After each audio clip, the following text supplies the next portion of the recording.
Good morning students. अज मैं जो तुहानू चैप्टर करवा रही हाँ that is very important for the 10th class, that is chapter 4 carbon and its compound.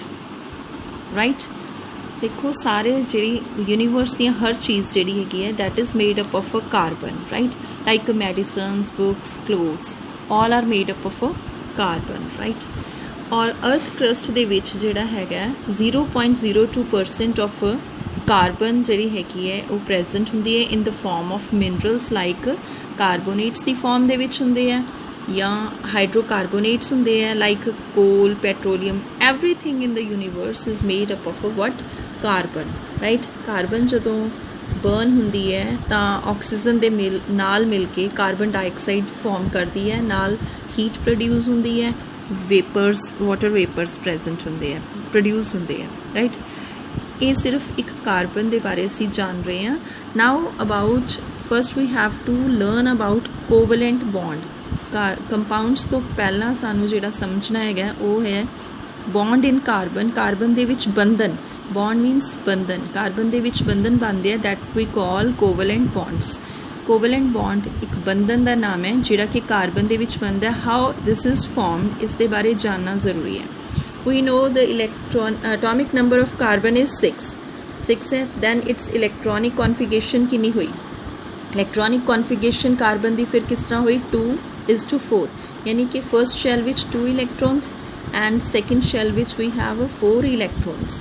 Right, यानी if we draw the diagram like this, carbon दे first shell विच 2 electrons आ गए and the 4। now we continue with this, carbon दी first shell विच 2 electrons आ गए and second shell विच किन्ने हुए 4 electrons. This is according to our electronic configuration. तुसीं जानते हो कि इलैक्ट्रॉनिक कॉन्फिगरेशन जिहड़ी हैगी है according to octet rule we must have 2 electron in first shell and we have 8 electrons in second shell.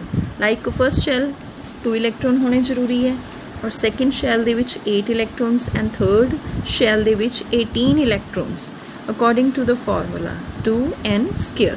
ठीक है, यानी कि we must have 2 electron in first shell then 8 then 18, 2 8 18, यानी KLMN shell we have done in the 9th class। right, according to that rule। ਹੁਣ देखो इस दे विच 2:4 4 electrons हैगे atomic number ਦੇ ਅਕੋਰਡਿੰਗ 6 ਨੂੰ ਅਸੀਂ ਪੂਰਾ ਕੀਤਾ, 2 ਤੇ 4 ਕਿੰਨੇ ਹੋ ਗਏ 6, ਯਾਨੀ ਐਟੋਮਿਕ ਨੰਬਰ ਸਾਡਾ 6 ਹੈ ਤਾਂ ਕਾਰਬਨ ਦੇ ਵਿੱਚ 6 ਇਲੈਕਟ੍ਰॉन्स ਪੂਰੇ ਹੋ ਗਏ।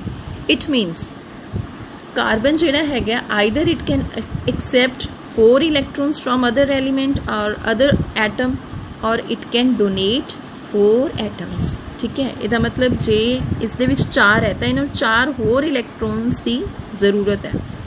ਇਹਦਾ लास्ट वाला शैल जो है दैट इज़ नॉट कंप्लीटेड है ना, अनकंप्लीट है ना, 4 इलैक्ट्रॉन्स है, इनू इसमें कंप्लीट करने के लिए 4 होर इलैक्ट्रॉन्स की ज़रूरत है। इट मीनस 4 होर इलैक्ट्रॉन्स या तो ये एक्सैप्ट करेगा किसी एटम तो या डोनेट करेगा। राइट, 4 एक्सैप्ट करेगा या डोनेट करेगा इलैक्ट्रॉन्स। फिर ये जोड़े आउटरमोस्ट शैल हैगी है according to octet rule 8 electrons इसलिए कंप्लीट होंगे। It means it have to share. Another option is sharing option है कि इसमें शेयर करना पएगा इलैक्ट्रॉन्स, क्योंकि अदरवाइज की है जे 8 एक्सैप्ट करता है सॉरी 4 इलैक्ट्रॉन होर एक्सैप्ट करता है तो ये 8 बनाने के लिए तो इट विल बिकम अनस्टेबल हो जाएगा, यानी ये स्टेबल नहीं रहेगा। It will have a negative charge, ये नेगेटिव चार्ज आ जाएगा। अगर ये 4 इलैक्ट्रॉन डोनेट करता है तो ਇਹਦੇ ਤੇ ਕਿਹੜਾ ਚਾਰਜ ਆ ਜਾਏਗਾ? ਪੋਜ਼ਿਟਿਵ ਚਾਰਜ ਆ ਜਾਏਗਾ because it will left with the 2 electrons only. 2 electron ਰਹਿ ਜਾਣਗੇ। 4 ਇਲੈਕਟ੍ਰॉन ਜਦੋਂ ਇਸਨੇ ਡੋਨੇਟ ਕਰਤੇ ਤਾਂ ਪਿੱਛੇ 2 ਇਲੈਕਟ੍रॉन्स ਰਹਿ ਜਾਣਗੇ ਤਾਂ ਇਹ ਜਿਹੜਾ ਹੈਗਾ ਅਨਸਟੇਬਲ ਹੋ ਜਾਏਗਾ। ਇਸ ਕਰਕੇ ਫਿਰ ਇਸ ਨੂੰ ਇੱਕੋ ਹੀ ਆਪਸ਼ਨ ਬਚਦੀ ਹੈ, ਨਾ ਇਹ ਡੋਨੇਟ ਕਰ ਸਕਦਾ ਨਾ 4 ਲੈ ਸਕਦਾ, ਤਾਂ ਇੱਕੋ ਹੀ ਆਪਸ਼ਨ ਜਿਹੜੀ ਬਚਦੀ ਹੈ that is the sharing of electrons, that we call sharing of electrons. Now sharing take place. अच्छा, हुण जी शेयरिंग टेक प्लेस जी शेयरिंग हो रही है कार्बन कैन शेयर 4 इलैक्ट्रॉन्स। ठीक है, that leads to a bond, ਉਸ ਦੇ ਨਾਲ ਇੱਕ ਬੌਂਡ ਬਣਦੀ ਹੈ ਜਿਸ ਨੂੰ ਅਸੀਂ ਕੋਵਲੈਂਟ ਬੌਂਡ ਕਹਿੰਦੇ ਹਾਂ। ਜਦੋਂ ਸ਼ੇਅਰਿੰਗ ਹੁੰਦੀ ਹੈ ਯਾਨੀ ਕਾਰਬਨ ਜਿਹੜਾ ਹੈਗਾ ਸ਼ੇਅਰ ਕਰਦਾ ਹੈ ਇਲੈਕਟ੍ਰੋਨਸ, ਤਾਂ ਇੱਕ ਬੰਧਨ ਬਣਦਾ ਹੈ ਜਿਸ ਨੂੰ ਅਸੀਂ ਕਹਿੰਦੇ ਹਾਂ ਕੋਵਲੈਂਟ ਬੌਂਡ। ਤਾਂ it means what is covalent bond? Covalent bond ਫਿਰ ਕੀ ਹੋਈ? Is a chemical bond that involves sharing of electron pairs between atoms। ठीक है, यानी केमिकल बॉन्ड हुई, एक केमिकल बंधन हो गया, शेयरिंग हो जाती है, इलैक्ट्रॉन पेयर की शेयरिंग हो जाती है, राइट। और ਜਿਹੜੇ ਇਲੈਕਟ੍ਰੋਨ ਸ਼ੇਅਰ ਹੁੰਦੇ ਆ ਉਹਨਾਂ ਨੂੰ ਕਹਿੰਦੇ shared pair of electrons. You can also write it like this, it's the bond formed between atoms by sharing of electrons. ਠੀਕ ਹੈ, ਇਹ ਉਹ ਬੰਧਨ ਹੈ ਜਿਹੜਾ ਕਿ ਐਟਮਸ ਦੇ ਵਿਚਕਾਰ ਬਣਦਾ ਹੈ ਬਾय sharing of electron. This is called covalent bond. ਹੁਣ ਕਿਸ ਤਰ੍ਹਾਂ ਦੀ ਹੁੰਦੀ ਹੈ ਕੋਵਲੈਂਟ ਬੌਂਡ? ਵੀ 3 ਟਾਈਪਸ ਦੀਆਂ ਹੁੰਦੀਆਂ। ਸਿੰਗਲ ਕੋਵਲੈਂਟ ਬੌਂਡ, ਇੱਕ ਇਸ ਤਰ੍ਹਾਂ ਕਾਰਬਨ ਕਾਰਬਨ ਦੇ ਵਿਚਕਾਰ ਜਿਹੜੀ ਇੱਕ ਬੌਂਡ ਬਣਦੀ ਹੈ, ਬੰਧਨ ਹੁੰਦਾ ਹੈ, ਉਹਨੂੰ ਸਿੰਗਲ ਕੋਵਲੈਂਟ ਬੌਂਡ ਕਹਿੰਦੇ ਆ। ਇੱਕ ਕਾਰਬਨ ਕਾਰਬਨ ਦੇ ਵਿਚਕਾਰ ਡਬਲ ਬਣਦੀ ਹੈ, ਉਸਨੂੰ ਡਬਲ ਕੋਵਲੈਂਟ ਬੌਂਡ ਕਹਿੰਦੇ ਆ। ਇੱਕ 3 ਤਰ੍ਹਾਂ ਦੀਆਂ ਹੁੰਦੀਆਂ ਹੈ, ਇੱਕ ਟ੍ਰਿਪਲ ਬਣਦੀ ਹੈ, ट्रिपल कोवलेंट बॉन्ड, यानी कि 3 तरह दी होंदी, सिंगल डबल एंड ट्रिपल, 3 तरह दी कोवलेंट बॉन्ड्स होंदी। पर सानू जिहड़ी है असीं करदे हैं इंपॉर्टेंट है जो each atom will share 1 electron, so minimum 1 pair of electrons जिहदे विच एक पेयर ऑफ इलैक्ट्रॉन होवे उसनूं असीं कहने सिंगल कोवलेंट बॉन्ड। यानी कि एक जिहड़ा हैगा इलैक्ट्रॉन पेयर शेयर हुंदा है, एक इलैक्ट्रॉन शेयर हुंदा है दोहां एटम्स दे विचकार, ਤਾਂ ਇੱਕ ਪੇਅਰ ਹੋ ਗਿਆ, ਤਾਂ ਉਸਨੂੰ ਅਸੀਂ ਕਹਿੰਦੇ ਹਾਂ। ਹਾਂਜੀ, ਅਸੀਂ ਗੱਲ ਕਰ ਰਹੇ ਸੀ about covalent bond. Covalent bond ਜਿਹੜੇ ਹੈਗੇ 3 ਤਰ੍ਹਾਂ ਦੀ ਅਸੀਂ ਗੱਲ ਕੀਤੀ ਸੀ, single covalent bond, double covalent bond and triple covalent bond. Covalent bond ਜਿਹੜੀ ਹੈਗੀ ਆ ਹੁੰਦੀ ਕੀ ਹੈ ਕਿ ਜਦੋਂ 2 ਐਟਮ ਦੇ ਵਿਚਕਾਰ ਇੱਕ ਇਲੈਕਟ੍ਰੋਨ ਸ਼ੇਅਰ ਕੀਤਾ ਜਾਂਦਾ ਹੈ, 2 ਐਟਮਸ ਦੇ ਵਿਚਕਾਰ ਇੱਕ ਇਲੈਕਟ੍ਰੋਨ ਸ਼ੇਅਰ ਕੀਤਾ ਜਾਂਦਾ ਹੈ, ਅਤੇ ਇੱਕ ਪੇਅਰ ਆਫ ਇਲੈਕਟ੍ਰੋਨ ਜਿਹੜਾ ਬਣਦਾ ਹੈ that is called a single covalent bond। like ਇਹ ਜਿਹੜਾ ਹੈਗਾ ਕਾਰਬਨ ਕਾਰਬਨ ਦੇ ਵਿਚਕਾਰ ਵੀ ਹੋ ਸਕਦਾ ਹੈ, ਕਾਰਬਨ ਹਾਈਡਰੋਜਨ ਦੇ ਵਿਚਕਾਰ ਵੀ ਹੋ ਸਕਦਾ ਹੈ। ਇੱਕ ਪੇਅਰ ਆਫ ਇਲੈਕਟ੍ਰੋਨ ਜਦੋਂ ਸ਼ੇਅਰ ਹੁੰਦਾ ਹੈ ਜਾਂ ਇੱਕ ਇਲੈਕਟ੍ਰੋਨ ਦੋਨੋਂ ਸ਼ੇਅਰ ਕਰਦੇ ਆ, then it is called a single covalent bond. ਤੁਸੀਂ ਇਸ ਵਿੱਚ ਦੇਖੋਗੇ ਕਿ ਕਾਰਬਨ ਦੇ ਵਿੱਚ ਜਿਹੜੀ ਹੈਗੀ ਹੈ ਕਾਰਬਨ ਦੀ ਇਲੈਕਟ੍ਰੋਨਿਕ ਕਨਫੀਗਰੇਸ਼ਨ ਕੀ ਹੈ 2 4, ਯਾਨੀ ਪਹਿਲੇ ਸ਼ੈਲ ਵਿੱਚ 2 ਇਲੈਕਟ੍ਰੋਨ, ਫਸਟ ਸ਼ੈਲ ਵਿੱਚ ਦੇਖੋ ਅਸੀਂ ਦੇਖ ਰਹੇ ਹਾਂ 1 and 2, 1 and 2, these are 2 electrons in first shell। ਤੇ second shell ਦੇ ਵਿੱਚ 4 ਇਲੈਕਟ੍ਰੋਨ ਹੈ, 1 2 3 4, 4 ਇਲੈਕਟ੍ਰੋਨ ਹੈ, ਯਾਨੀ ਕਿ ਇਹਨਾਂ ਨੂੰ 4 ਹੋਰ ਇਲੈਕਟ੍ਰੋਨਸ ਦੀ ਜ਼ਰੂਰਤ ਹੈ। ਤਾਂ ਇੱਧਰ ਹਾਈਡਰੋਜਨ ਜਿਹੜਾ ਹੈਗਾ ਉਹਦੇ ਕੋਲ ਵੀ ਸਿੰਗਲ ਇਲੈਕਟ੍ਰੋਨ ਹੁੰਦੇ ਆ। ਜਿਹੜਾ ਹੈਗਾ ਉਹ ਮੋਨੋਵੈਲੈਂਟ ਐਟਮ ਹੈ, ਯਾਨੀ ਕਿ ਇਸ ਦਾ ਮੋਨੋ ਮੀਨਸ ਸਿੰਗਲ और वेलेंट का मतलब होंगे valency, single valency electron atom होंगे, यानी ये इको ही इलैक्ट्रॉन होंगे। तो ये भी शेयर करेगा अगर चारों साइड दे आप हाइड्रोजन के नाल शेयरिंग जे होंगी है, तो हाइड्रोजन एक इलैक्ट्रॉन इनू देगा, इधरों भी हाइड्रोजन एक इलैक्ट्रॉन देगा, इधर भी देगा, इधर भी, चारों तरफ से जोड़ा है कार्बन एक 4 हाइड्रोजन इलैक्ट्रॉन देंगे, तो यदा स्ट्रक्चर इस तरह बन जाएगा। हाइड्रोजन इस साइड पे भी एक इलैक्ट्रॉन देगा, इधर इधर सिंगल कोवलेंट बॉन्ड का स्ट्रक्चर शो होंदा है। लाइक कार्बन के जोड़े है 4 तो पहला सी, ते 4 हाइड्रोजन तो होर इलैक्ट्रॉन्स मिल गए, तो 8 जोड़े है इलैक्ट्रॉन्स पूरे हो जाते हैं, यानी कि ऑक्टेट रूल जोड़ा है पूरा हो जाता है। ये आउटरमोस्ट शैल के किन्ने हो गए 8 इलैक्ट्रॉन, 2 2 4 2 6 7 8 हो गए ना पूरे। तो हाइड्रोजन भी 2 मिल गए, यानी हाइड्रोजन के भी पूरे हो गए। हाइड्रोजन को पहला एक इलैक्ट्रॉन सी, कार्बन का एक इलैक्ट्रॉन इन्हें ले लिया, तो इत्थे भी 2 पूरे हो गए, इधर भी 2 पूरे हो गए, हाइड्रोजन को भी 2 2 पूरे हो गए, तो कार्बन को भी आपदे 8 पूरे हो गए। यानी दोनों का काम जोड़ा है वो पूरा हो गया, यानी दोनों आपदे शैल्स के इलैक्ट्रॉन जोड़े दोनों ने पूरे कर ले। तो इस तरीके नाल फिर ये बंधन बन जाता है, एक बॉन्ड बन जाता है शेयरिंग के नाल, सिंगल कोवलेंट बॉन्ड।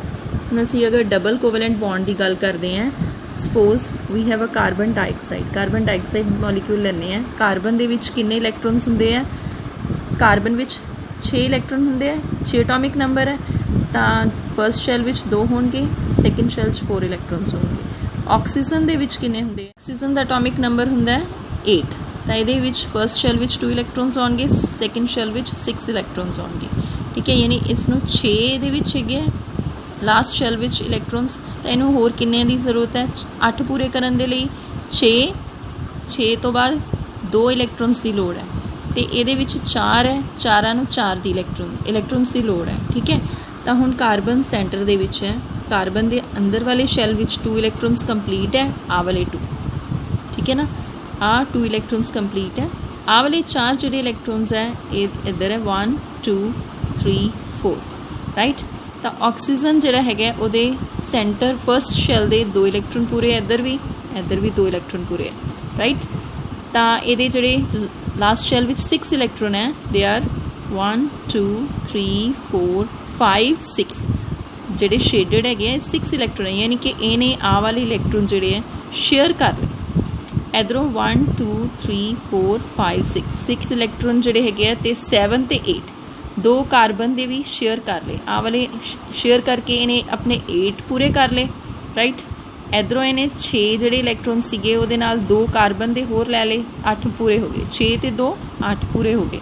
ठीक है, यानी ऑक्सीजन ने भी आपदे 8 पूरे कर ले, इधरों भी ऑक्सीजन ने 8 पूरे कर ले। हुण कार्बन जिहड़ा हैगा उहदे भी किन्ने हो गए 2 ते 2 4 4 ते 4 8, यानी कार्बन ने भी आपदा बाहरला शैल पूरा कर लिया, 8 इलैक्ट्रॉन्स आ गए। इसनूं असीं इस तरीके नाल भी देख सकते हैं, इनू कहते हैं लुइस लॉ।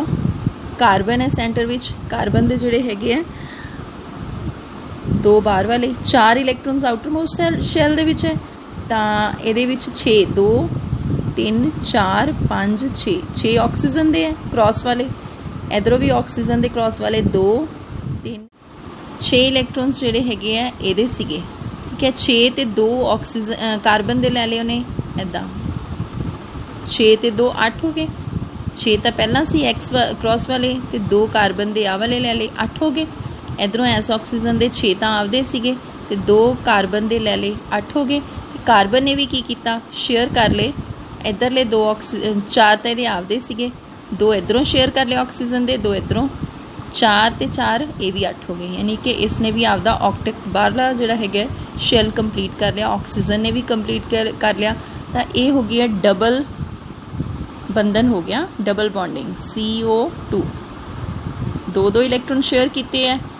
ठीक है, इस तरह की साडे कोल स्ट्रक्चर आ जाएगा, ये है double covalent bond carbon dioxide.